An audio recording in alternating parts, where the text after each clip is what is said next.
Oh no! It's Redman! And he wants to murder us all! Jesus, look at the size of that knife! What do we do? We go on Patreon, where Monster Island Buddy recently launched a Patreon. What the fuck? Who are you talking to? You can now donate to the channel to help cover expenses like art commissions, stock videos, music licensing. I'm getting out of here. Yay! Look what happened. Monster Island Secrets. Hey G-fans, so I hate that I have to make yet another one of these videos, but it seems like people are still not clear on the current state of my channel. So for the 5th time now, I'm not returning to YouTube in the traditional sense, but I am evolving the Wait, this does not sound right. Now, this isn't my script. This is GoGFan 1993's script. So if I have his script, does that mean... I don't remember writing so many fart jokes. Hey GoGFan 1993, I think we got our YouTube scripts mixed up. Oh, no problem. Here you go. Sorry about that. Oh, it's okay, man. It was great meeting you at G-Fest, though, but I wasn't expecting that giant Nicki Minaj face tattoo. That's a birthmark, dude. Yikes. So anyway, welcome to episode 2 of Monster Island Secrets! Fart jokes! That's right, we just crossed 65,000 subscribers, which means, once again, we're gonna peel back the curtain and finally reveal some behind-the-scenes secrets of the original Monster Island Buddies series. And as always, this is my reward to you guys for helping me grow this channel and for being the goddamn coolest fans a YouTuber could ask for. Monster Island Buddies. Right out of the gate, I need to tell you that originally, Season 2 wasn't going to tie so closely to Season 1. It was going to be sort of a soft reset. Originally, the main cast was going to change too, altering the MIB title card sequence. Check this out, I actually made this title card that includes Gigan because originally he was going to graduate this season to a first-tier character. I'm glad I didn't do it, and I'm sure you are too, but now you know that we almost had a very different seasonal format for Monster Island Buddies, with a different title card every season. This first episode of Season 2 is sort of a prologue with the evil monster conspiracy. Megalon! I haven't seen you in years! Where have you been? On eBay. Because this toy cost $80 fucking dollars. Megalon did in fact cost me $80. He's the first expensive toy I added to the show. But I really wanted to get him in there because I grew up with his movies, so I bit the bullet and I invested in the toy. I apologize I cannot be there, and also for altering my voice, but you see, it is important I keep my identity secret. This loudspeaker-looking contraption is actually an air filter I used to use around the house. And guess what? At this point in time, I wasn't 100% settled on who the leader was gonna be. I was 90% decided on Dastaroya, but then down the road I retconned it to Gojira. But we're getting ahead there. Earl! Hey guys. I had this hipster figure, and I thought it would be funny to work him into the show.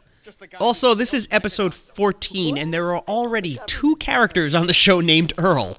Earl, who is that? The government built MECHAGODZILLA. Of course, in the Godzilla movies, both of these origin explanations are very true. I liked doing these flashbacks to a younger Godzilla beating on his foes. It gave me the chance to recreate the classic tail slide from Godzilla vs. Megalon. I had the figure for 1 episode, and already I was doing it. It was a pain in the ass to keep the glasses on MECHAGODZILLA, so it was a big relief when he switched off hipster mode.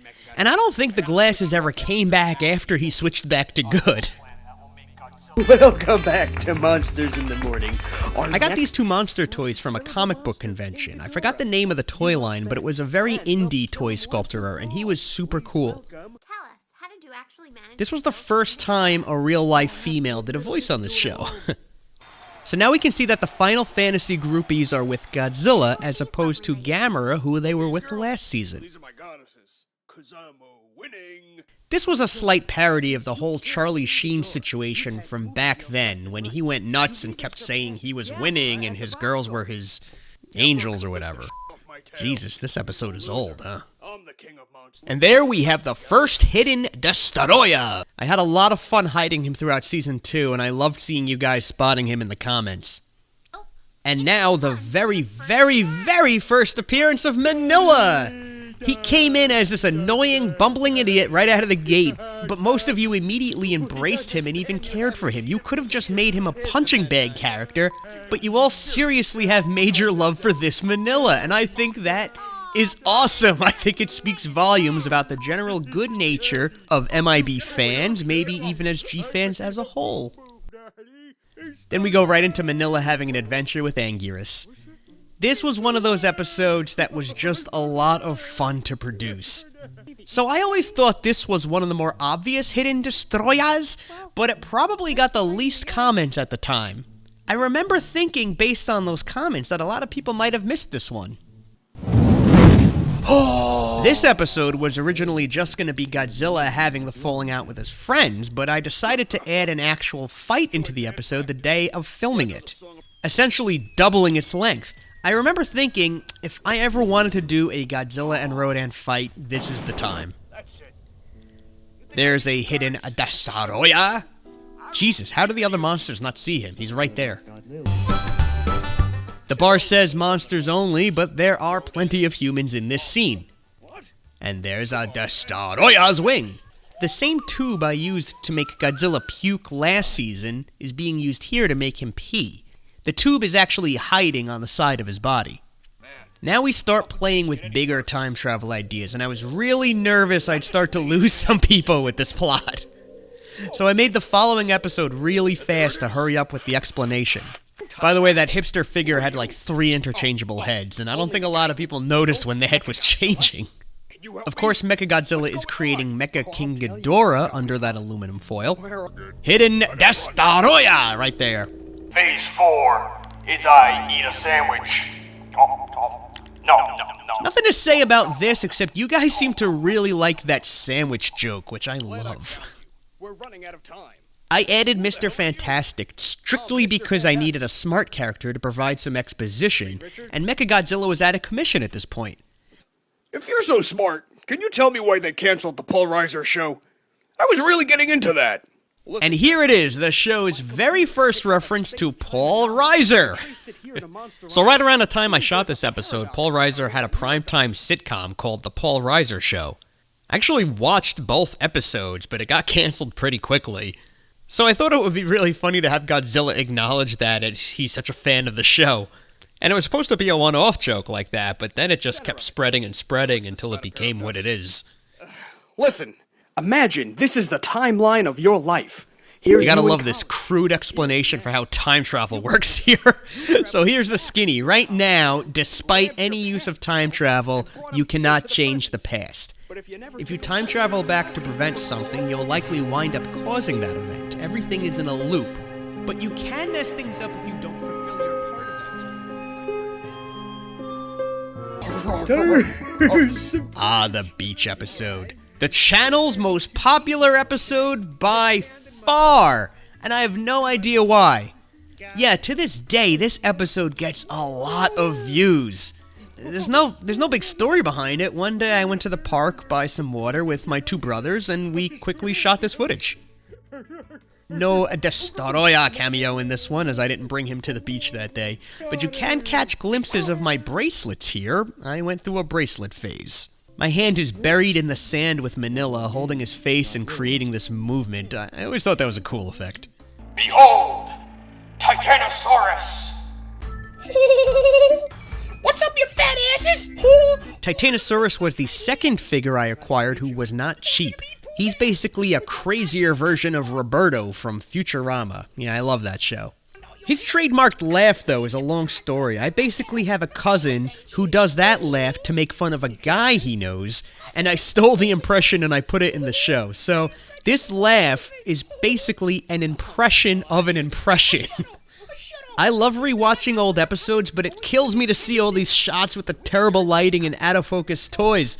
It was hard because I was shooting with a point-and-click camera that didn't focus well for close-up shots. Oh my god, it kills me to watch these old ones.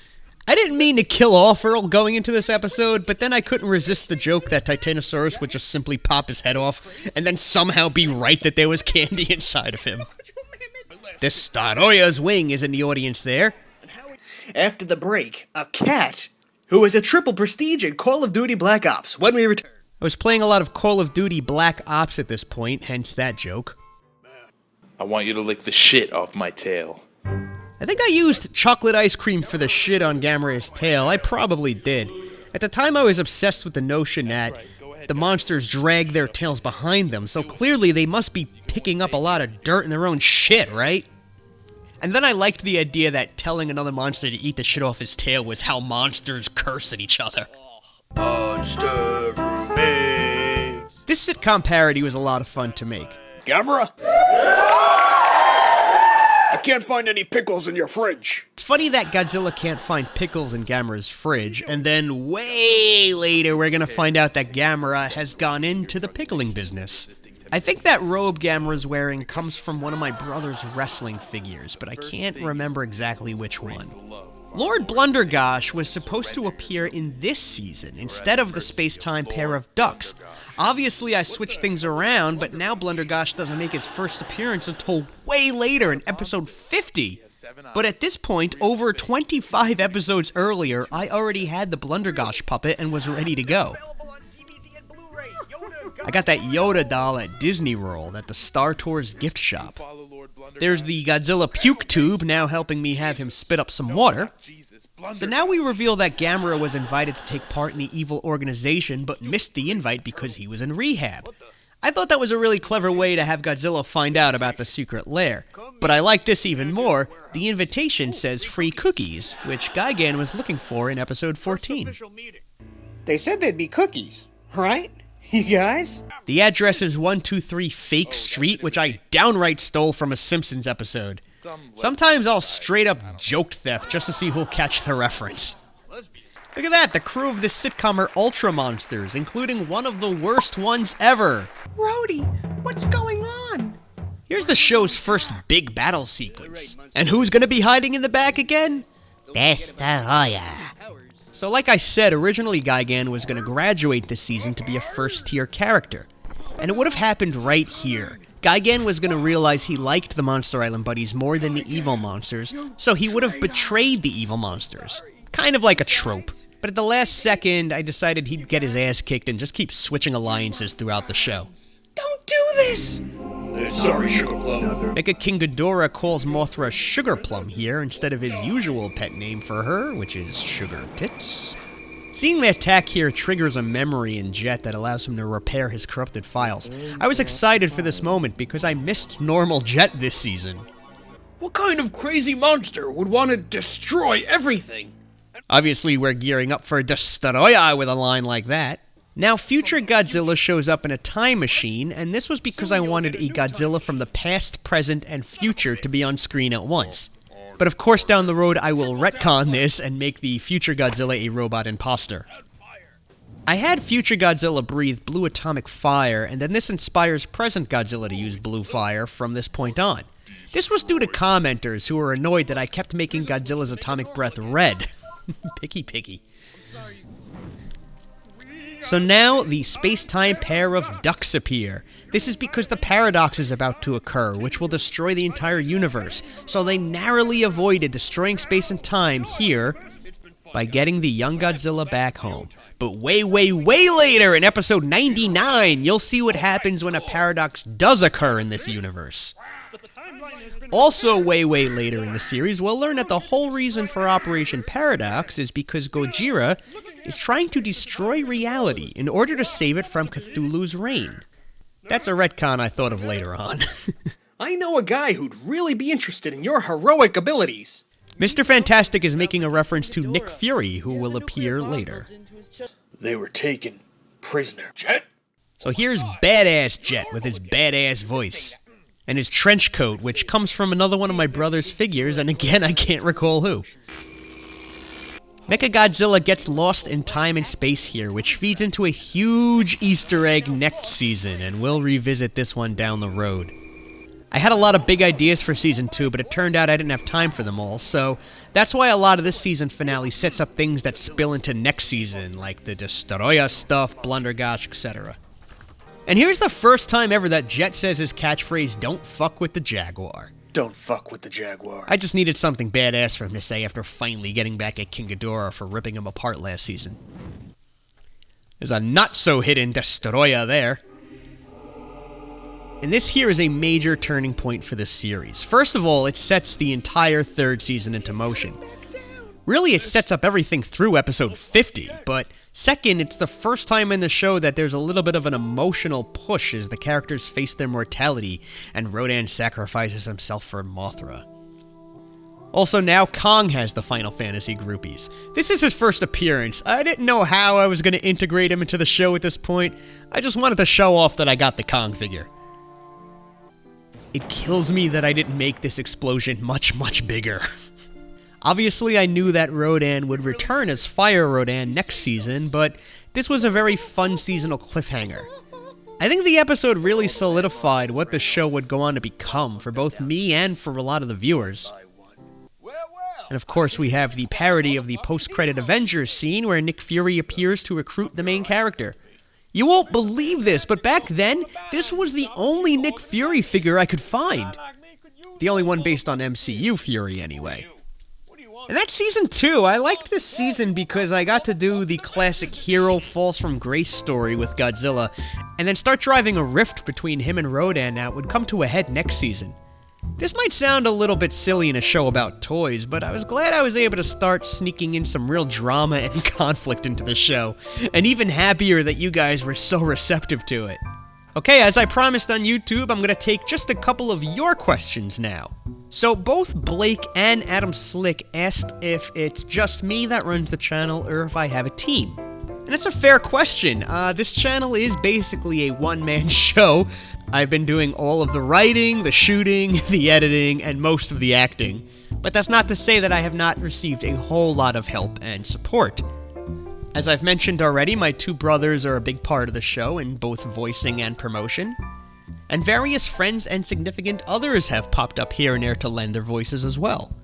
Lord Ultron writes, when coming up with plot lines, how far into the future do your plans extend? It seems like sometimes your plots connect with things that happen multiple seasons later. David asked a similar question about how far in advance do I script episodes? That's a great question, and it's kind of a two-part answer. The first part has to do with what I said earlier. Sometimes I have plans, but they wind up being pushed until later. So, for example, I had planned to introduce a puppet that would be Lord Blundergosh, and he just kept getting bumped and bumped and bumped all the way to episode 50. So yeah, it looks like I had that planned for 25 episodes, and I did, but it wasn't because I was planning ahead to episode 50, it was because the character kept getting bumped for that many episodes. And that happens a lot with the show. Some character introductions, some ideas, a lot of things just wind up getting bumped because I don't want episodes to drag with too much exposition. And the second part of the answer is that I do have a general idea of where things are going, but then again, I'm not that far ahead in my head. You know, some people are really good at starting stories, but then they don't know where to go when they write those stories. I'm the opposite. But if I have a situation, I'm pretty okay at figuring out a way to resolve it, and it's a lot of fun for me. It's almost like a puzzle. Sometimes I actually enjoy when I write myself in a corner and I have to come up with creative ways to write myself out of that. Last, just a guy named Sam asks if I prefer Godzilla as a bad, good, or anti-hero. And honest to God, I'm not trying to give you a cop-out answer, but I really love all versions of Godzilla as long as they serve the story well. I'm about the story, first and foremost. And the good thing about Godzilla is he's unique like that. Think about that. Not a lot of fictional characters have that luxury. They don't have that elasticity to kind of be one thing in one movie and a completely different thing in another movie. And I think that's one of the things I love most about the character. Guys, I cannot thank you enough for supporting the channel and being a part of the channel. This is a we, this is a us, this is a collective effort, and we made it to 65, well, a little more over 65, this video's late. And let's just keep moving. I think 75,000 is a nice, sexy milestone, and once we hit that, I will give you Secrets Episode 3 about Season 3 of Monster Island Buddies. Hopefully that's not too far away. If you haven't already, please subscribe to the channel, click the notification bell so you don't miss a thing, like this video if you're feeling generous, and if you have a couple of extra coins in your pocket and you want to donate them to the channel, our Patreon is now live and active. Guys, I love you all, thank you so much. Feel free to talk more about Season 2 in the comments below. I will be there to chat with you. Thank you.